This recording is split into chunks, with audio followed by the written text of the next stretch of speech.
High hello friends, welcome back to my channel. तर स्वागत करते मी तुमचं माझ्या नवीन व्हिडिओमध्ये. तर सगळ्यांची दिवाळी खूप छान गेली असेल असं मी गृहीत धरते आणि तुमच्याशी थोडंफार बोलायचं होतं. बरेच दिवस असं समोरासमोर बोलली नव्हती, कारण की जसं की म्हटलं बचत गट आहे. गेल्या वर्षी तुम्हाला व्हिडिओ टाकलाच होता आमच्या बचत गटाचा. तर तो बचत गट आणि ते फराळाची वगैरे ऑर्डर भरपूर असल्यामुळे यावेळी जास्त काही शूट घेता आलं नाही. सॉरी. तर फराळ वगैरे बऱ्यापैकी ऑर्डर भरपूर होत्या आणि बायका वगैरे कमी असल्यामुळे बराच लोड आला होता. त्यामुळे मग अगदी म्हणजे शेवटच्या दिवसापर्यंत आम्ही फराळ करत होतो आणि ऑर्डर देत होतो सगळ्यांच्या. त्यामुळे मग व्हिडिओ वगैरे एवढं काही शूट करता आलं नव्हतं. धनत्रयोदशीचा पण माझा व्हिडिओ शूट नव्हता झाला. पूजा वगैरे खूप छान केली होती, पण व्हिडिओ काही शूट करायला जमलं नव्हतं वेळेमुळे. त्यानंतर तुम्ही सगळ्यांनी पहिल्या अंघोळीचा तर व्हिडिओ बघितलाच असेल आणि लक्ष्मीपूजनचं पण बघितलं असेल. तर खूप छान असं लक्ष्मीपूजन केलं आम्ही. आणि ज्या दिवशी पहिली अंघोळ होती ना, त्याच दिवशी मी माझ्यासाठी मोबाईल बघायला गेली होती. म्हणजे अमोलकडून गिफ्ट होतं पाडव्याचं. तर ते म्हणाले की घे तुला, आणि माझा बड्डे पण होऊन गेला होता. बड्डे पण काही सेलिब्रेट वगैरे केला नाही मी. तर बड्डेज आणि पाडव्याचं दोन्ही एकाच महिन्यात असल्यामुळे ते मग म्हणाले की गिफ्ट घे तुला, मोबाईल घ्यायचाच होता मला मोबाईल. तर ते म्हणाले माझ्याकडून घेऊया मग. म्हणून मग आम्ही बघायला पण गेलो. अंघोळीच्या पहिल्या दिवशी मी आणि माझी मोठी मुलगी बघायला गेलो. पण तिथे मी काही शूट केलं नव्हतं. म्हटलं ज्या दिवशी घ्यायला जाऊ त्या दिवशी डायरेक्ट आपण शूट करू. आणि मोबाईल बघून आलो. आवडले. एक 2-4 कंपनीचे वेगवेगळे मोबाईल बघितले. पण त्यात खूप कन्फ्यूज झाली. त्यानंतर मग म्हटलं आता जायचं आपण लक्ष्मीपूजनच्या दिवशी घेऊन यायचा, म्हणजे पाडव्याला वगैरे देता येईल आपल्याला. तर त्याच दिवशी म्हणजे पहिल्या अंघोळीनंतर श्रीचा पाय जो दुखायला सुरुवात झाली, तो खूप त्याला त्रास होत होता. खूप दुखत होतं त्याचं. त्यामुळे मग ना असं काही कुणाला सुचत नव्हतं. मग ते फटाके वगैरे काही फोडले नव्हते जास्त, कारण की त्याचा गुडघ्यातच पाय दुखत होता. त्यामुळे मग आम्हाला वाटलं की त्याच्या गुडघ्याला काहीतरी लागलं असेल. खेळताना मुलं खेळतात, मुलांना काही समजत नाही पटकन काय लागलंय काय नाही ते.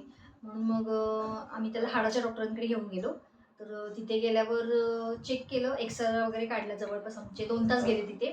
एक्सरा काढला, पण एक्सरेमध्ये काही आलं नाही. काहीच नाहीये त्याच्या गुडघ्याला लागलेलं. तर ते डॉक्टर म्हणाले की हाडांना काही नाहीये, पण हाडाच्या बाहेर एक जी नस असते ना, त्याच्यावरती काहीतरी झाले. त्यांनाही नक्की कळलं नाही की काय होतंय ते. त्यामुळे मग त्यांनी औषधं वगैरे दिली. एक 5 दिवसाचा कोर्स दिला आणि म्हणाले 5 दिवसांनी पुन्हा या. पण 5 दिवसाच्या आतच त्याचा इतका म्हणजे पाय दुखायला लागला आणि खूप सूज यायला लागली पायाला. त्यामुळे मग आम्ही पुन्हा घाबरलो. म्हटलं पुन्हा एकदा त्याला घेऊन जाऊया त्यांच्याकडेच. पण कॉल केला तिथे, तर ते नेमके डॉक्टर बाहेर गेले होते. त्यामुळे मग म्हटलं आता कोणाकडे न्यायचं. जे आमचे फॅमिली डॉक्टर होते ते सुद्धा बाहेर गेले होते फिरायला दिवाळीची सुट्टी असल्यामुळे. म्हटलं आता कोणाकडे घेऊन जाऊ असा विचार करताना मग म्हटलं त्याचं लहानपणापासून त्याला मी ज्या डॉक्टरांकडे नेते ना, आमच्या इथे आहेत मणियार डॉक्टर म्हणून, तर म्हटलं त्यांच्याकडे घेऊन जाऊ. मग त्यांच्याकडे नेलं. तर त्याला चांगला फरक पडला त्यांच्या औषधांनी. पण ते म्हणाले की नक्की कळत नाही आहे त्यांनाही काय झालं ते. मग पहिल्या दिवशी गेलो. रक्त वगैरे चेक केलं त्यांनी. ते गुडघाही चेक केला त्याचा आणि औषधं दिली त्याच्यावर त्यांच्या अंदाजाप्रमाणे, आणि म्हणाले उद्या पुन्हा घेऊन या दाखवायला, बघूया उद्या सूज उतरली की काय होतंय ते. तर दुसऱ्या दिवशी पुन्हा आम्ही गेलो. तर आपल्याला भाजल्यावर वगैरे कसं फोडी वगैरे येते तसं त्याचं झालं होतं. फोडी आली तिथे आणि पू तयार होत होता तिथे. तर मग आम्ही सगळे घाबरलो. म्हटलं आता पू कसं काय काढणार, काय करणार. पण तो पण रडत होता की दुखतंय दुखतंय, आणि त्याच्यामुळे ना थोडं थोडं ताप येत होता त्याला. मग डॉक्टरना दाखवल्यावर डॉक्टर म्हणाले की ह्याला पूच झालेलं आहे तिथे. मग ते म्हणाले एका सर्जनकडे घेऊन जा. मग त्यांनी नाव सुचवलं त्याप्रमाणे आम्ही सर्जनकडे गेलो सुद्धा दाखवायला. पण नेमकं रविवार असल्यामुळे त्या दिवशी त्यांचा दवाखाना बंद होता. मग ते म्हणाले की तुम्ही उद्या या. तर इथे मला एवढंच सांगायचं आहे की आपल्याला ना देव कुठल्या ना कुठल्या रूपात नक्कीच भेटतो. तर आम्ही तिथे गेलो सर्जनला दाखवायला, पण ते काय नाही झालं. त्यामुळे मग घरी आली. म्हणजे माझी थोडी चिडचिड झाली की जर का डॉक्टर तिथेच असतील ना, तर त्यांनी चेक करावं. आपल्याला जर का त्रास होतोय आणि जर का त्यांनी चेक नाही केलं तर मला असं खूप राग आला होता. म्हणून मी खूप बडबड करत होती रस्त्यात पण घरी येताना. तर हे म्हणतात नको आपण उद्या पुन्हा ह्यांच्याकडेच येऊया दाखवायला, कारण की ते डॉक्टर आहेत चांगले. पण त्या दिवशी नेमके नव्हते म्हणजे त्यांचं OPD बंद होता. म्हटलं ठीक आहे. मग दुसऱ्या दिवशीच आम्ही नंबर लावला. दुसऱ्या दिवशी पण आम्हाला फोन आला 10:30 वाजता की तुम्ही 11 वाजेपर्यंत या, तुम्हाला आम्ही घेतो. 11 वाजता गेलो तरी नंबर काही येईना. जवळपास आम्हाला तिथे 2 वाजले. आणि जेव्हा चेक केलं ना डॉक्टरांनी, तर जी मणियार डॉक्टरांची औषधं चालू होती, त्या औषधानेच इतका त्याला फरक पडला होता ना, की ते म्हणजे काय त्याचं झालं आतल्यात काय कळलं नाही, ते काही काढावं लागलं नाही. मग पुन्हा त्यांनी 2 दिवसांनी बोलवलं, की पुन्हा 2 दिवसांनी या दाखवायला. म्हणून काल आम्ही पुन्हा एकदा जाऊन आलो. पण डॉक्टर म्हणाले काय काढायची गरज नाही, आता त्याची जखम आहे ती व्यवस्थित बरी झाली. त्याची मी जी आधीची जखम होती ना, तो आणि नंतर आता त्याचा पाय जो बरा झाला ते दोन्ही व्हिडिओ मी पुढे शेअर करते. त्याचा थोडासा व्हिडिओ म्हणजे मी दवाखान्यात बसलेली ना, असं वाटलं की बघू त्याचा व्हिडिओ तरी करून ठेवूया. जर का कुणाला दाखवता आलं तर. माझी नणंद पण आहे, तिचं मेडिकल वगैरे, मग तिला दाखवून असं डॉक्टरांचा सल्ला घेता येईल म्हणून मी त्याचा व्हिडिओ केला होता. पण त्याची काही एवढी गरज पडली नाही. त्या म्हणे डॉक्टरांच्या औषधांनी आणि पाटणकर डॉक्टर आहेत त्यांच्या औषधांनी बऱ्यापैकी त्याला फरक पडला. त्यामुळे सर्जरी वगैरे काही करावी लागली नाही. खरंच तिथे इतकं देवाचे आभार मानले की काही चीरफाड न होऊ देता त्याला व्यवस्थित बरं वाटलं. आता बऱ्यापैकी तो खेळतोय, उड्या मारतोय.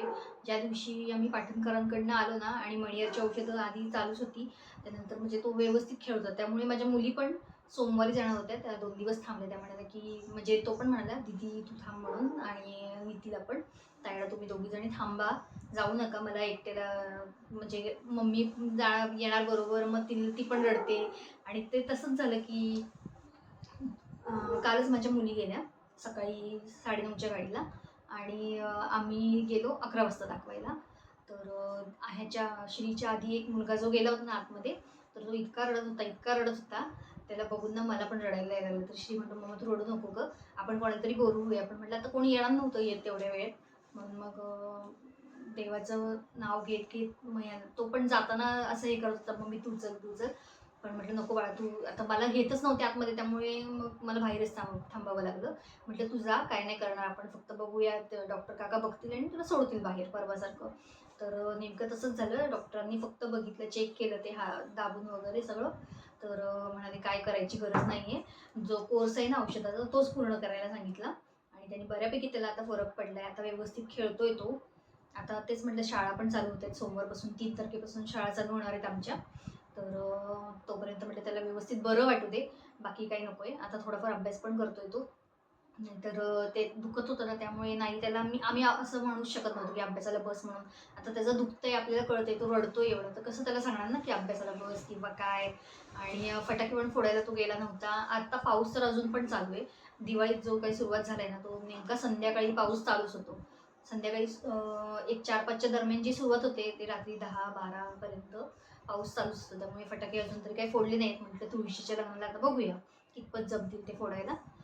तर असं तुमच्याशी थोडंफार शेअर करायचं होतं. आणि एक सांगायचं राहिलं, पाडव्याचा आणि भाऊबीजेचा व्हिडिओ जो मी शूट केला होता, तो ना तुमच्यापर्यंत पोहोचवणं राहून गेलं या सगळ्या गोष्टी गडबडीमुळे. कारण की त्याचा असं चेहरा बघून काही म्हणजे एक तर शूट करायचं मन होत नव्हतं, आणि नाही एडिटिंग वगैरे त्यालाही वेळ मिळत नव्हता.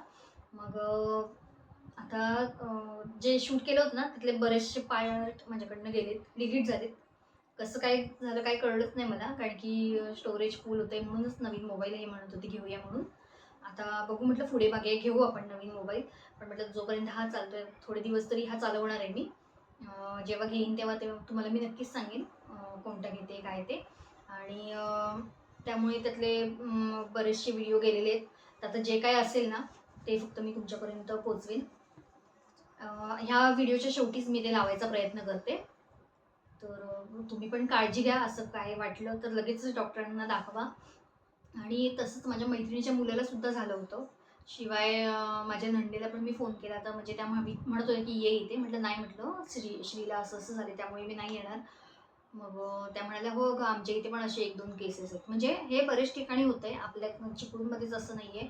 चिपळूण म्हणजे ज्या दिवशी माझ्या मैत्रिणीच्या मुलाचं ऑपरेशन झालं ना त्याच दिवशी तिच्याबरोबर 3 ते 4 पेशंट असे होते. तर मी त्याचाही व्हिडिओ तुम्हाला पुढे लावते की श्रीच्या पायाला काय झालं होतं आणि कसं आता बरं झालं आहे त्याचं ते. आणि पाडव्याचं आणि भाऊबीजेचं व्हिडिओ पण त्याच्या पुढेच लावते मी. आणि भाऊबीजेला मुलींना काही वेगळं गिफ्ट दिलं नाही, कारण की त्यांनी जे ड्रेस वेअर केले होते ना ते त्यांचं गिफ्ट होतं भाऊबीजेचं, त्यामुळे त्यात वेगळं काही दिलेलं नाही आहे. त्यांनी मात्र श्रीला छानपैकी टी शर्ट घेतला आहे, तो एखाद्या व्हिडिओमध्ये तो घालेल तेव्हा मी तुम्हाला दाखवते. तर हा पाडव्याचा व्हिडिओ आहे. मस्तपैकी छान असे आम्ही तयार झालो होतो सगळेजणं. आणि अनायसे ना आमच्या दोघींचं मॅचिंग झालं होतं, म्हणजे हा शर्ट नवीनच घेतला होता त्यांना. आणि हो, श्रीला कपडे घेतले नाही दिवाळीला, कारण की त्याचा नेमका बड्डे सप्टेंबरमध्ये होता. मग तेव्हा त्याला एकदम 2 ड्रेस घेतले होते, तुम्हाला दाखवलेच होते ते बड्डेच्या वेळी. त्यामुळे मग दिवाळीला काही त्याला आम्ही घेतलं नव्हतं, कारण की ना एवढे कपडे घालणं होत नाही आणि उगाचच मग ते घेऊन तसेच कपाटात पडून राहतात. शिवाय मग उंची मुलांची वाढली की उंचीला खूप कमी होतात, त्यामुळे मग त्याला डेली वेअरला असे कपडे घ्यायचे होते. त्यामुळेच मुलींनी त्याला टी शर्ट घेतला होता माझ्या भाऊबीजेला.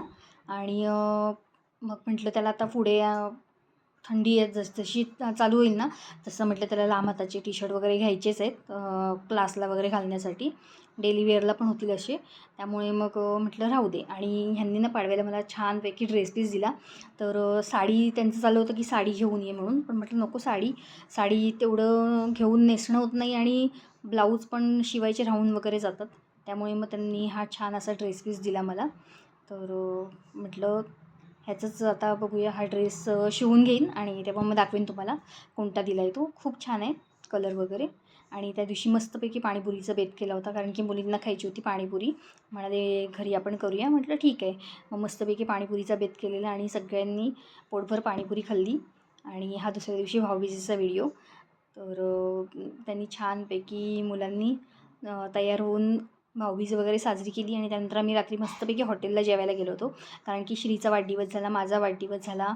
आणि आम्ही काही बाहेर गेलो नव्हतो जेवायला, कारण की तिघंजणच जायला असं नको वाटतं.